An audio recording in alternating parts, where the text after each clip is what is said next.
Now it's a really exciting day today. We've got Malaysia Kitchen Ambassador Alvin Quah with us. Hello. How are you doing, Alvin? Very Thanks well. for joining us. Thanks for having me. Now today you're going to teach us how to cook a chicken rendang. Yeah, I am. It's iconically a Malaysian dish. It's usually made with beef, but today we're going to make it with chicken. It makes it the perfect midweek meal. Anyone can cook this. So if I'm not particularly great in the kitchen, I'm not going to lie, is it something I could do? Yes, absolutely. It's really simple and it's just one of those set and forget things and you're done. Oh, fantastic. Perfect for winter as well, I'd say. Absolutely, absolutely. Well, I won't get in your way. I'll leave you to it. And I Fantastic. look forward to trying the spoils. Great, let's get started. Thanks. We'll start with getting some of the ginger and galangal. We're going to chop that up into a smaller piece and then we're going to pop that straight into the food processor. So we want to make a paste. Now, the paste is essential with everything else. If you get that right, everything else turns out beautifully. So we're going to pop that in. And then to that, we're going to add the chopped red onions, roughly chopped. Now, a lot of the basis of the paste for any curries in Malaysia is literally just garlic, ginger, onion. But if you get the consistency right and all the blends, it's all just easy. Midweek stuff. Right, we've also got some chilies. Now this is the dry red chili that we've soaked in a little bit of water to soften. We'll put everything in, including the water. So this is all the spice that you'll get from it. So we left the seeds in because we want it spicy. Nothing beats a spicy rendang. So we're going to chuck that in. And the water also acts as a little bit of a lubricant as well because you want a fairly moist sort of paste. You don't want anything too dry. We're going to add the garlic in there too. Now, with the lemongrass, lemongrass is actually a very versatile sort of spice, if you like.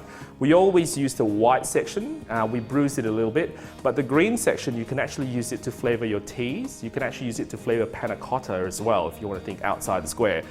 So for this instance, for this paste, we're only going to use the white bit. So just give that a rough sort of trim, and then we're going to pop that in. Now, we're going to give it a little bit of oil. Peanut oil is what I use. I love peanut oil. Peanut oil is really fragrant. It gives it that nutty sort of flavor. So we'll just add about a teaspoon and a half. And now we'll just blitz it.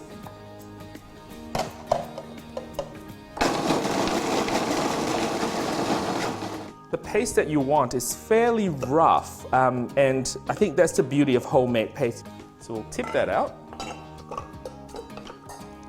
And this will form the basis of your rendang. So now, the fun bit. Pour a little bit of oil to get the paste going. And with every sort of work, it needs to sizzle. Fingers crossed.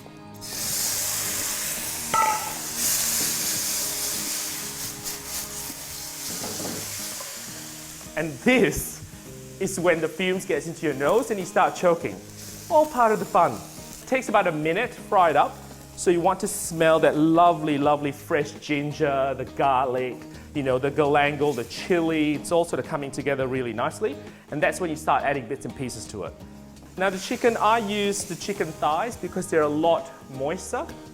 You can use chicken breast. I find that a bit dry. Cut them into 3-centimeter chunks and just fry them till they're brown. So this is what we were talking before, the kaffir lime leaves. So these are great. You want to roll them up really sort of finely, and then you want to shred them. So what you get is that pungent sort of, you know, in a good way, very zesty sort of fragrance.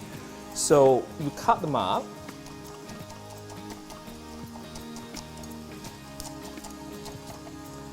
So this is what you want. So these lovely sort of shreds and fine strands, you just pop them in there. So just sprinkle that through. Give that another fry. So the next thing we're going to add is the curry powder. Now curry powder, there's lots of great brands out there, but try and use one that's actually specified for me. The reason why we're adding curry powder to this is we want to give it a bit of color. So we'll sprinkle the curry powder through, and this is just to coat the chicken. We've got about 3 tablespoons in there.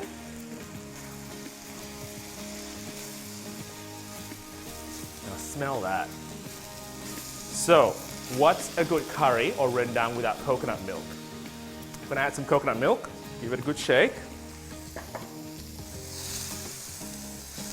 looks like a cup, a bit more. Okay.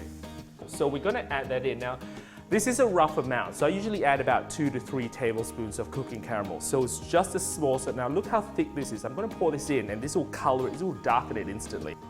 Check it out. See how it sort of immediately turns brown?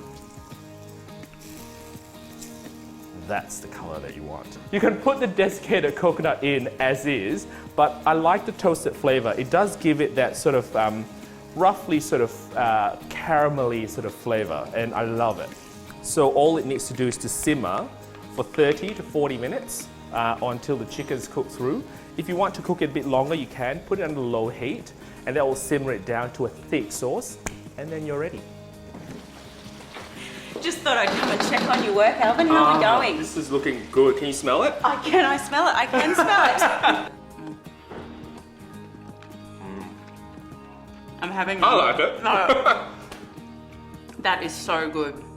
That is so good. Great. So you can serve that with a bit of rice, or even actually dip it with your favorite roti if you want. Thanks for joining Alvin, Quah and Malaysia Kitchen Reporter today, and we hope that you're inspired to go home and try this for yourselves. Now make sure you keep in touch with Malaysia Kitchen on Facebook at facebook.com/MK Insiders, and you can follow us on Twitter as well at MK Insiders. See you next time. See ya.